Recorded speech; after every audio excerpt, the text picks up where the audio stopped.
Hi, I'm Glenda Mason, 4-H agent for Orangeburg and Calhoun County. We're back in the 4-H kitchen today. We're baking loaf breads. Today we're going to be making a banana nut loaf. It's a very traditional loaf bread. A loaf bread is very similar to muffins in that we've got a mixing method that we used when we did the muffins. So let's get started. I have in my bowl already 1 3/4 cup. Now let's talk about how you measure 3/4. I put 1 cup of flour in, then I can, just like my teaspoons we talked about earlier, a 1/2 cup and a 1/4 cup together make 3/4 of a cup. Or I could take my 1/4 measuring cup and measure that 3 times. So I've got in my bowl already my dry ingredients. 1 3/4 cup of flour, 1 1/2 cup of sugar. Make sure you're spooning it in and leveling off when you do that. In this recipe, instead of baking powder, we're using baking soda. Make sure you get the right measurement. I need 1 teaspoon of baking soda. So I'm going to scoop it up, and instead of leveling it off, I'm going to press it into the side of the box and rub off the extra. So there's my 1 teaspoon of baking soda. To that, I'm going to add a 1/2 teaspoon of salt. And again, this is our dry ingredient, so make sure you have the right measurement. A 1/2 teaspoon of salt. A little bit of salt goes into all of your baking products. Here's my salt. Now, I'm just going to stir those together just so the salt, the baking soda, and the flour and sugar all get incorporated. Now, just like our muffins, this is a muffin method. So we mix up all of our dry ingredients into one bowl, and then our wet ingredients are going into the next bowl. For my wet ingredients, I'm going to take 2 eggs this time. Remember to crack your eggs into a small bowl to make sure that you don't have any shells.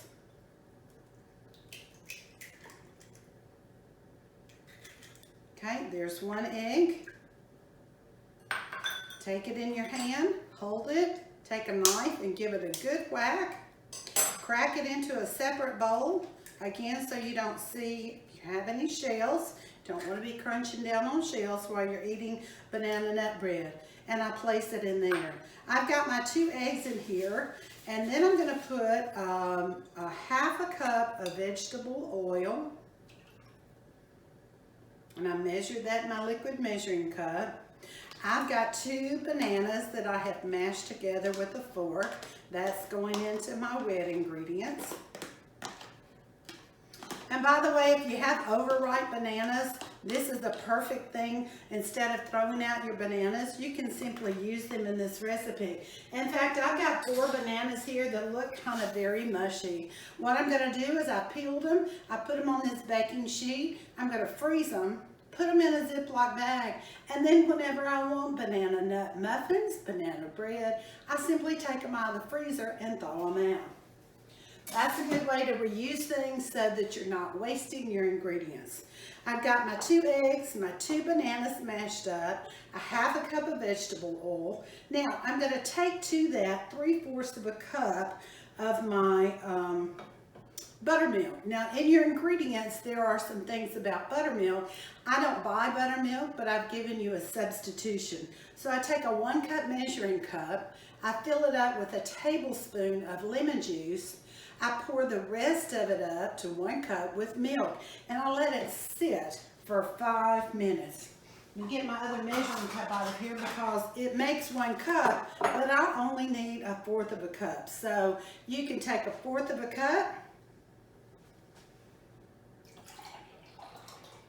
and measure your buttermilk. All right, so remember, make sure a 1/4 of a cup. Now this recipe calls for a 1/4 of a cup. I poured a little bit too much. Let's go back and do that again. A 1/4 of a cup, and on this one it says I need 1 tablespoon. So I need a 1/4 of a cup of buttermilk and 1 more tablespoon. So I'm just going to dip my tablespoon in there, and there's my tablespoon. There's my milk measurement. I can use this buttermilk for a little bit later on, okay? So we're going to add that to our wet ingredients. Now I need a teaspoon of vanilla. Instead of measuring ingredients over your bowl, measure it over a small bowl, because if any extra goes into your bowl, it's really hard to get the extra out. So I'm going to measure that and pour that in with my liquid ingredients. All right, dry ingredients, liquid ingredients. Liquid includes eggs, bananas, my oil, my buttermilk, and my vanilla. So I'm just going to give this a stir so that I break up my eggs and incorporate my oil, my bananas, and I get all of that combined. You can use a fork, you can use a whisk, but if you notice, muffins or loaf breads don't really need a mixer. All right, so I'm going to make sure my bananas, my eggs, and my milk are all stirred together. Now, I come back to my flour ingredients. Just like we did for the muffins, I'm going to make a well in the center. I'm just going to push the flour to the sides so that I see the bottom of the bowl. All of my liquid ingredients go mixed in together.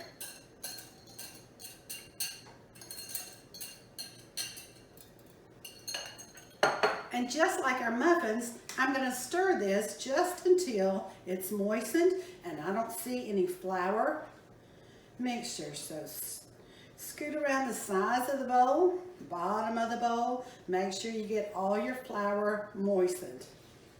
Again, just like my muffins, it's going to have some lumps in it. Can you see where I still have some flour mixture that I see right there? So this is not thoroughly mixed. Keep stirring gently, scraping the sides of the bowl, turning it over and over so that I don't see any white particles.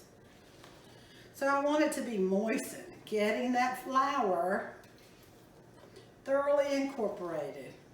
Scrape your sides of your bowl. Make sure you get to the bottom. Look at there. There's some more flour that wasn't incorporated. So make sure you do get to the bottom of the bowl. Now for this recipe, I'm also going to fold in 1 cup of pecans. I'm from Mississippi and we say pecans. I know South Carolinians say pecans, but in my house we say pecans. So I'm going to fold those pecans in there. And this is smelling so yummy. And again, I'm just going to fold, stir, okay, scraping the sides of the bowl, making sure I've got my flour. I think we're all ready. Now let's talk about pans. This makes 1 9x5 loaf. Remember that measuring tool that we looked at with our biscuits? I keep a ruler only for food in my kitchen so I can measure. This is a 9x5 pan. It makes 1 loaf. Or if I want to split it up into 2 smaller loaves, I can do that. Instead of doing this 1 loaf, I can make 4 little bitty loaves. So again, choose your pan. I'm going to make 1 loaf for me, and then I'm going to give 1 to my friend. So I'm going to do, instead of the 1 loaf, I'm going to do the 2 smaller pans. I need a greased pan, so with this, I'm going to spray my pan. Make sure you're spraying in the corner, but not too much. Okay, and then we're going to put it in our pan. I'm going to try to get these even a little bit. Let's see how well I do. There's the first pan.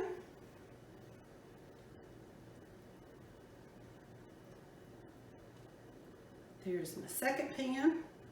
Going to add a little bit more to this first pan. Try to make them even. So you can play around with this. At Christmas time, I have a blueberry oatmeal bread that I like to make, and I actually like to give that as gifts. So whatever you're in the mood to bake, you can bake the whole loaf and bake it for your family. That's strictly up to you. But as you get to be a better baker, this may turn into something that you've got that you could create some Christmas gifts with. All right, so there's my loaf pan. I'm all ready to bake. Now this takes a long time to bake. This takes about 1 hour and 15 minutes. for 1 loaf. I've split mine into 2 loaves, so I'm going to reduce my time just a little bit. But if you were making 1 loaf, it's an hour and 15 minutes up to an hour and 30 minutes. So remember to set it on the lowest amount of time, check it, and then add more minutes, because if it's overdone, there's no way you can take those unbaked minutes off. So I'm going to get these into the oven. I'm going to put them in for about an hour because I split it up into. Hi, before I get them into the oven, I missed one thing. I had some streusel topping left over yesterday from making muffins, so I'm going to simply spoon this right over my banana nut loaf. If you have some left over from the other day, it's simply to use for muffins or loaf breads. So I'm going to finish up using this streusel topping. You're welcome to leave yours plain. You can actually even include some extra pecans. You could do walnuts if you have walnuts. So this is a very versatile recipe. So I'm going to finish spooning in this sugar mixture over top for my streusel, and then we'll get it into the oven. All right, there we go. In the oven for at least an hour. Hi, look what just came out of the oven. I've got both of my loaf breads here. I tested them before I came out, put a toothpick in them, made sure they weren't gooey.